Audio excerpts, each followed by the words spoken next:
Assalamualaikum warahmatullahi wabarakatuh. Perkenalkan, nama saya Zainal Ahyar. Saya dari kelas 642C01 dengan NIM 64251-351. Di sini saya akan menjelaskan tentang barisan aritmatika atau barisan hitung.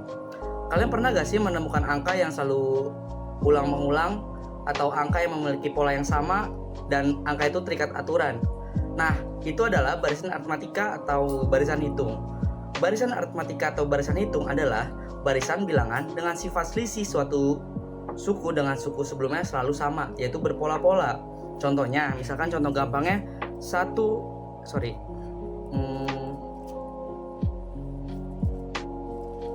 misalkan contoh gampangnya itu 1, 2, 3, 4, dan 5. Nah, angka seterusnya udah pasti 6 kan? Kenapa? Karena 1 tambah 1 sama 2, 2 tambah 1 sama dengan 3, 3 tambah 1 sama dengan 4, 4 tambah 1 sama dengan 5, 5 tambah 1 sama dengan 6.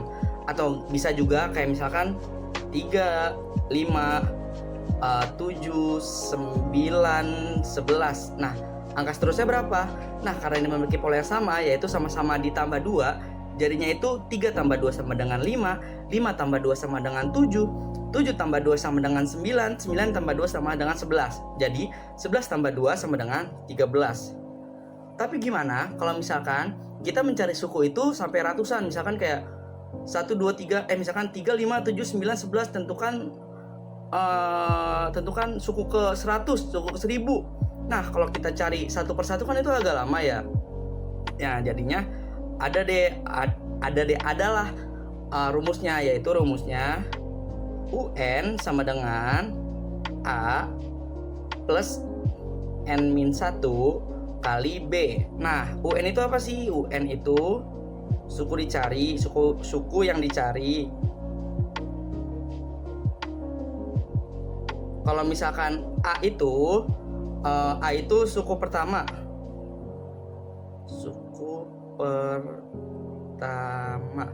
Kalau misalkan N itu apa sih? N itu sama nih UN, suku yang dicari.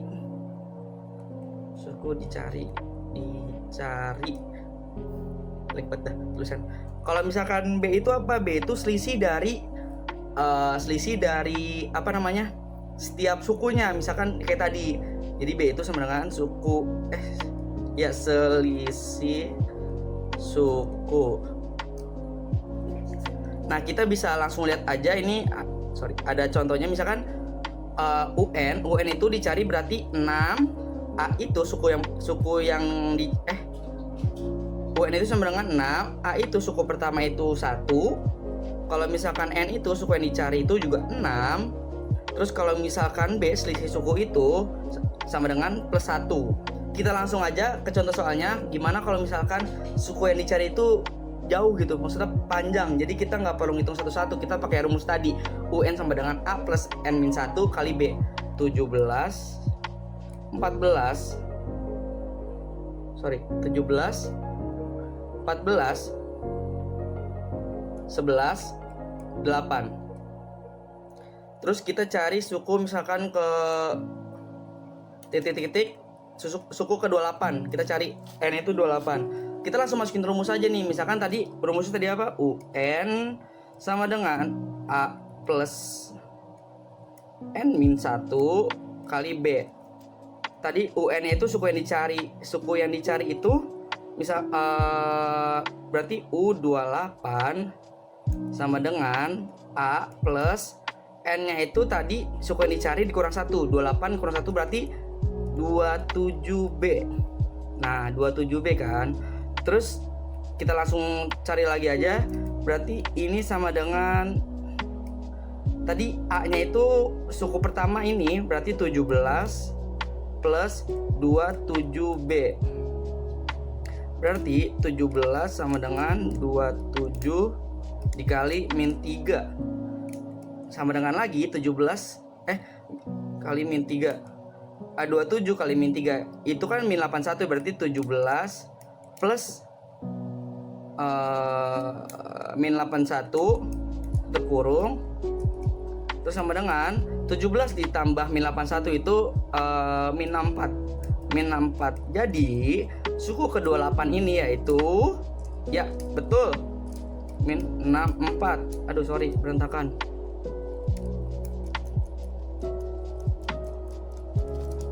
Sukunya yaitu suku ke 28 itu min 64.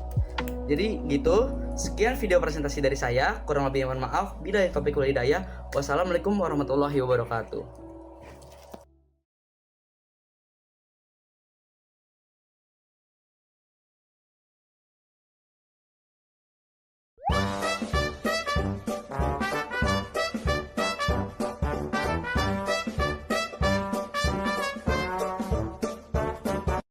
Saya Ilana Asfika. Di sini saya akan menjelaskan bagian saya yaitu baris dan deret geometri.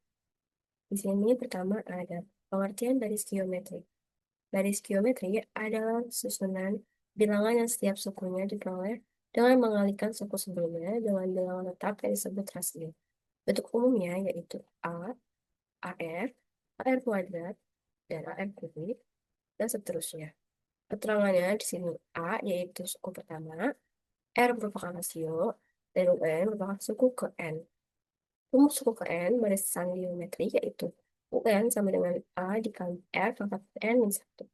Contoh soalnya yaitu, tentukan suku kelima dari barisan 2,6,18,54. Jadi ketahui A-nya itu 2 dan R 3. Jadi kita pakai rumus yang tadi. Yang di sini UN-nya 5, U-nya 5 karena suku kelima ini tanya sama dengan 2 dikali 3 pangkat N yang tadi kurang 1. Jadi suku kelima sama dengan 2 dikali 3 pangkat 4. 3 kali 3 pangkat 4 yaitu 81. Jadi suku kelima sama dengan 2 dikali 81 sama dengan 162. Jadi suku kelimanya adalah 162. Sini ada menentukan rasionya. Rasio diperoleh dengan membagi suatu suku dengan suku sebelumnya. Rumus rasio biasanya itu R sama dengan UN per UN min 1. Saya contohnya. Tentukan rasio dari barisan berikut. 3,6,12,24,48. Penyelesaiannya yang pertama itu R sama dengan 6 dibagi 3 sama dengan 2. Kita pakai suku lainnya, dicek pakai suku lainnya yaitu 12 dibagi 6 sama dengan 2. Jadi, hasilnya sama-sama 2. Karena hasil pembagian selalu sama, maka rasio ditetapkan yaitu 2. Jadi, rasionya adalah 2 guys. Selanjutnya ada menentukan suku pertama dan rasio. Diketahui, suku ketiga sama dengan 18 dan suku kelima sama dengan 162. Tentukan rasio dan suku pertama. Langkah pertama, kita gunakan rumus suku ke N dulu. Sini kita jabarkan. Suku ketiga sama dengan AR pangkat 2. Kenapa bisa pangkat 2 di sini? Karena biasanya rumus yang lebih rincinya adalah AR pangkat N min 1. Jadi kita pakai sininya N dikurang 1 sama dengan 2. Jadi 3 dikurang 1 sama dengan 2. Jadi suku ketiga sama dengan AR pangkat 2 sama dengan 8. Begitupun di bawahnya. 5 dikurang 1. Jadi pangkat. Suku kelima sama dengan AR pangkat 4 sama dengan 192.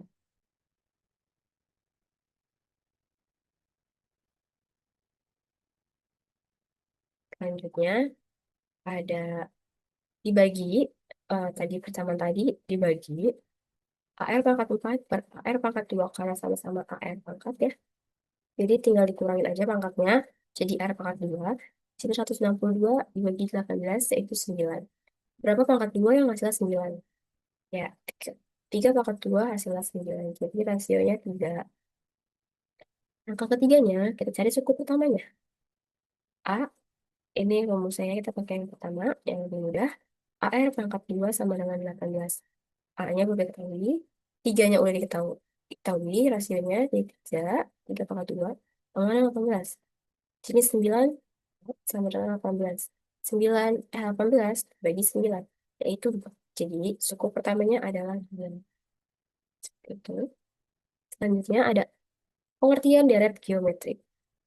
Deret geometri adalah penjumlahan suku-suku pada barisan geometri. Bentuk umumnya adalah A ditambah AR ditambah AR kuadrat ditambah AR kubik.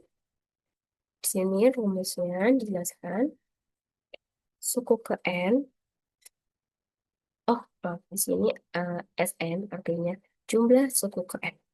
Sama dengan A yang kurung R pangkat N min 1 per R min 1 atau jumlah suku ke N sama dengan A dalam kurung 1 min R pangkat N per 1 min R. Jadi contoh soalnya, hitung jumlah 5 suku pertama dari deret 3 plus 6 plus 12 plus 24. Jadi diketahui A-nya 3, R-nya 2, dan N-nya 5. Kita menggunakan rumus ini guys. Jadi jumlah suku kelima-nya adalah 3 dalam kurung 2 pangkat 5 min 1 per 2 min 1. Ya, kita jumlahin. Ini kita jumlahin, kita hasilnya kira 3 dikali 31 yaitu 93. Jadi jumlah suku 5 suku. Jadi jumlah 5 suku pertama adalah 93. Sekian menurut saya.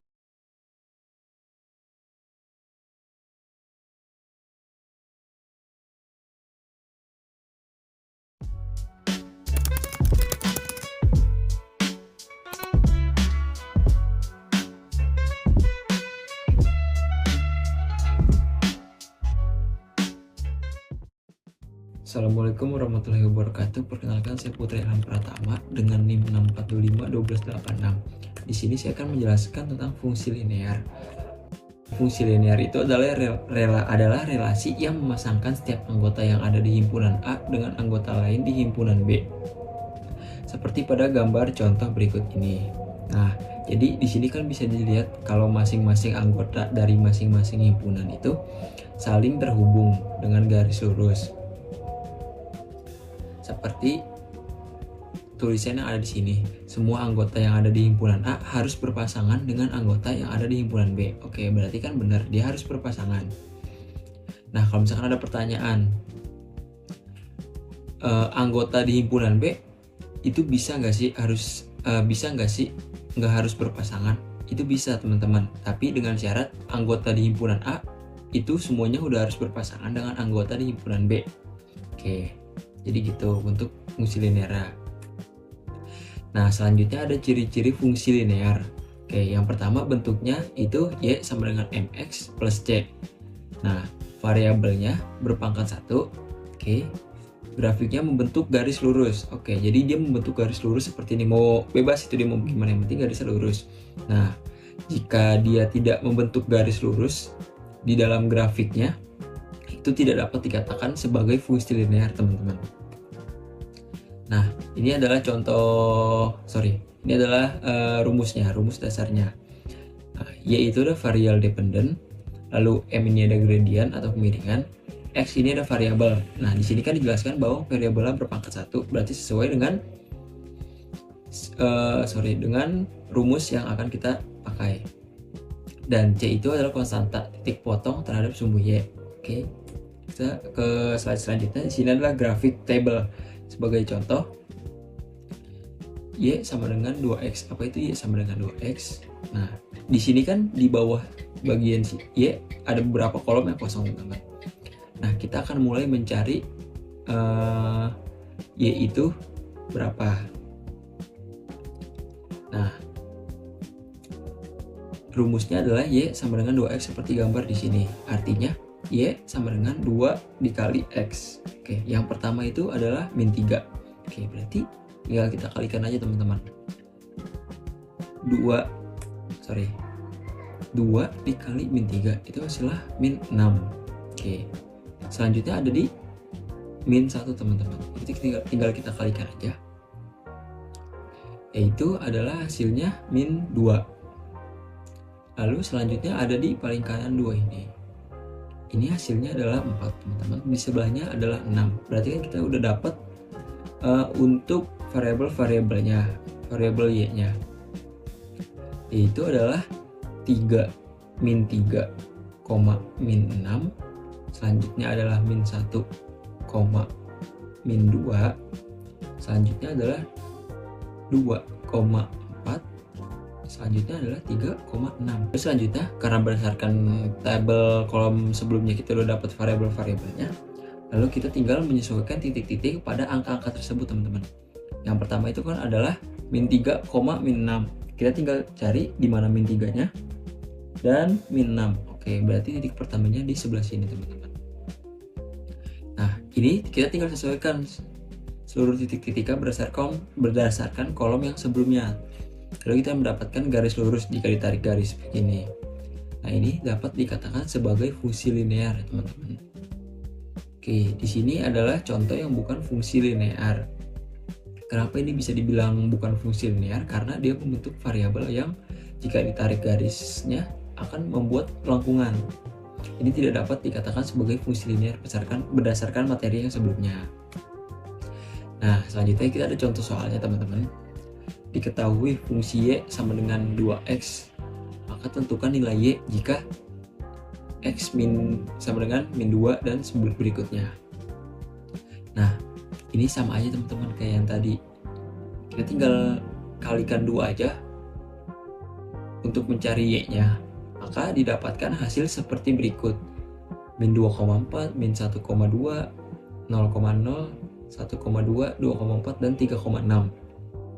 Lalu kita tinggal bikin aja, teman-teman, untuk garis lurusnya, untuk grafik fungsi linearnya. Nah, ini maka didapatkan garis lurus seperti ini, teman-teman. Dan ini dikatakan sebagai fungsi linear.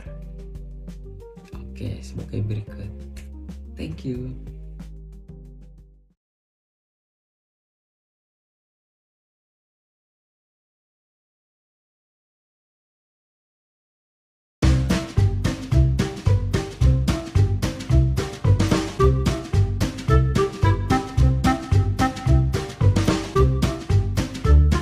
Assalamualaikum warahmatullahi wabarakatuh.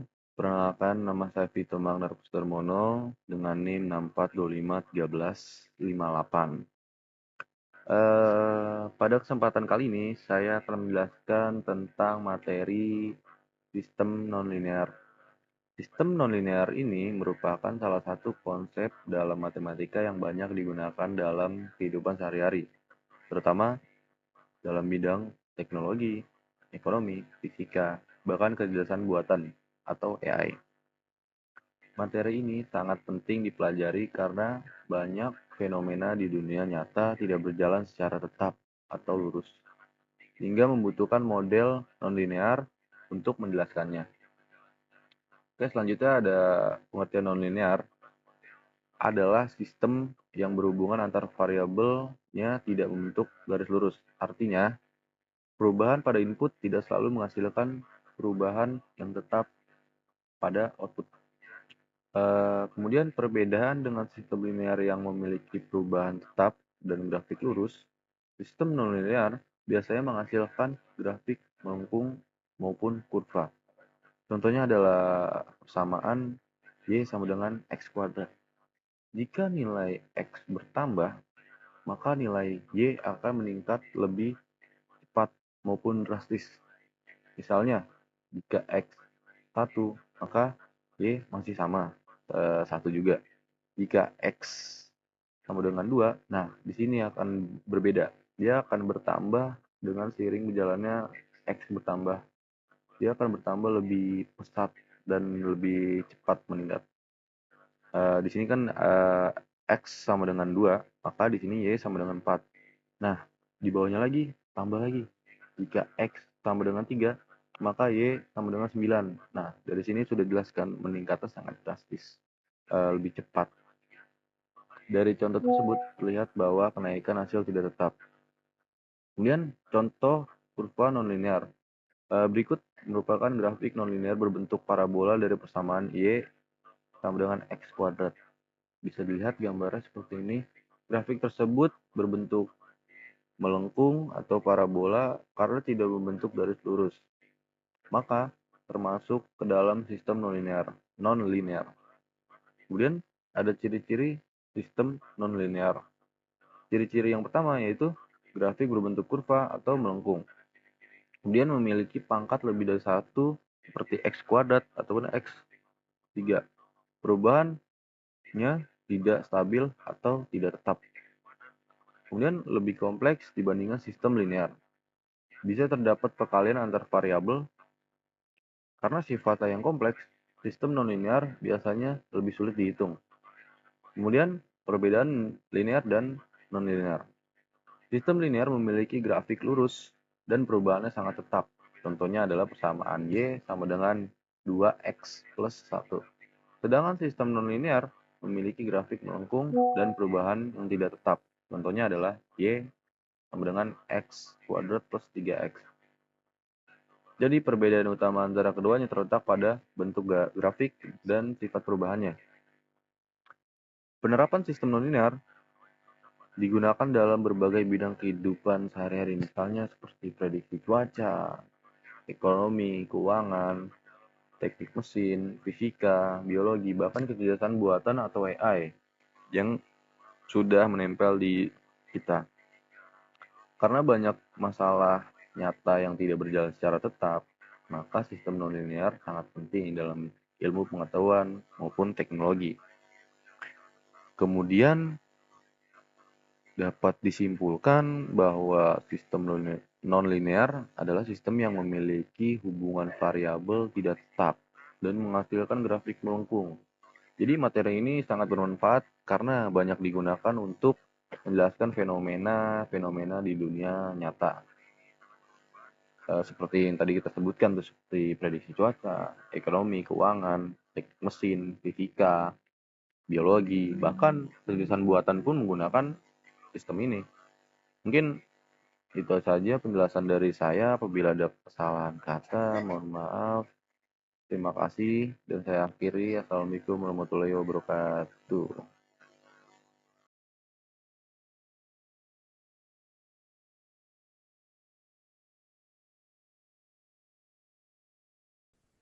Assalamualaikum warahmatullahi wabarakatuh. Perkenalkan, nama saya Aurelia Putri Herlambang dengan NIM 6425111. Di presentasi kali ini saya akan mempresentasikan materi tentang matriks. Baik, selanjutnya di sini ada pengertian perkalian matriks. Perkalian matriks adalah operasi biner yang menghasilkan matriks baru dari dua matriks yang sudah ada. Operasi ini hanya dapat dilakukan jika jumlah kolom pada matriks pertama sama dengan jumlah baris pada matriks kedua. Cara menghitungnya, kalian bisa kalikan setiap elemen di baris matriks paling pertama dengan elemen di kolom matriks kedua. Kemudian, jumlahkan hasil perkalian tersebut untuk mendapatkan elemen baru dalam matriks hasil.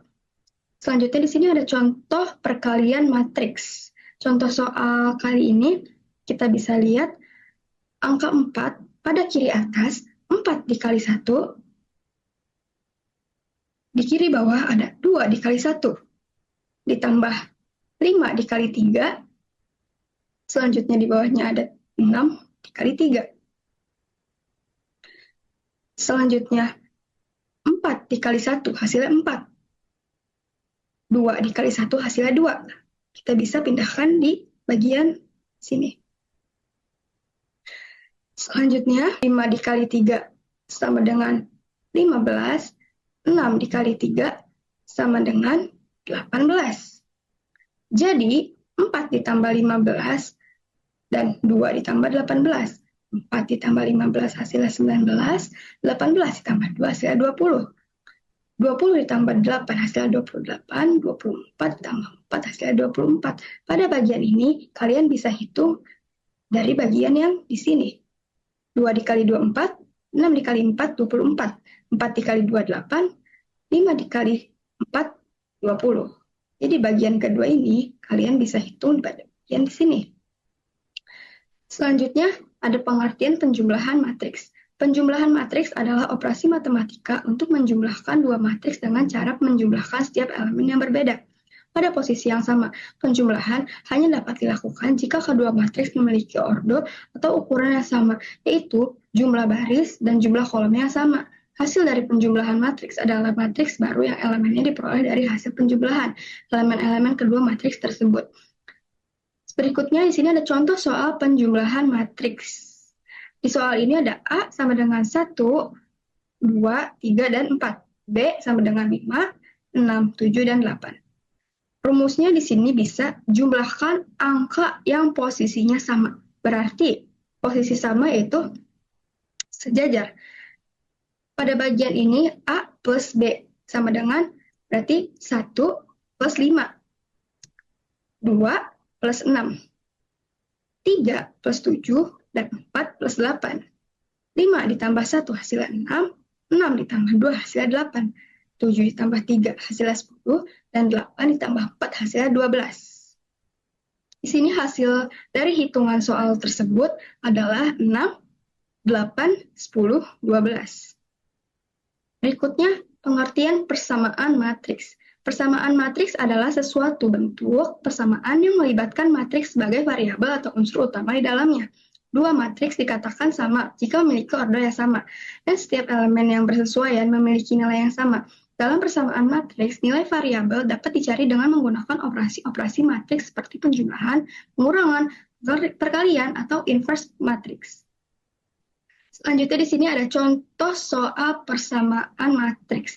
Diketahui A sama dengan X, 2, 3, dan Y. Dan di bawahnya ada A sama dengan 5, 2, 3, dan 7. Tentukan nilai dari X dan Y. Jadi di sini kita harus mencari nilai X dan Y. Di sini sudah ketahuan. Di kiri atas, huruf X sama dengan sejajar dengan angka 5. Dan huruf Y sejajar dengan angka 7. Jadi, nilai X sama dengan 5, nilai Y sama dengan 7. Selanjutnya, pengertian pengurangan matriks. Pengurangan matriks adalah operasi matematika untuk mengurangi dua matriks dengan cara mengurangkan setiap elemen yang berbeda pada posisi yang sama. Pengurangan matriks hanya dapat dilakukan jika kedua matriks memiliki order atau ukuran yang sama, yaitu jumlah baris dan jumlah kolomnya yang sama.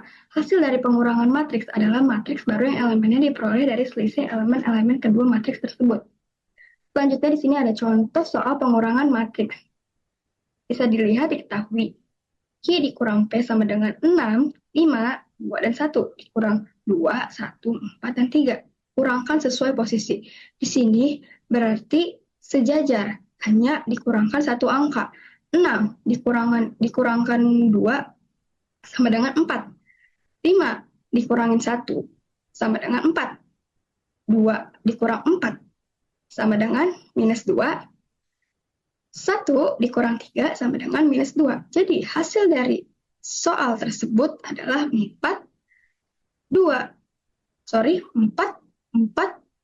minus 2, dan minus 2.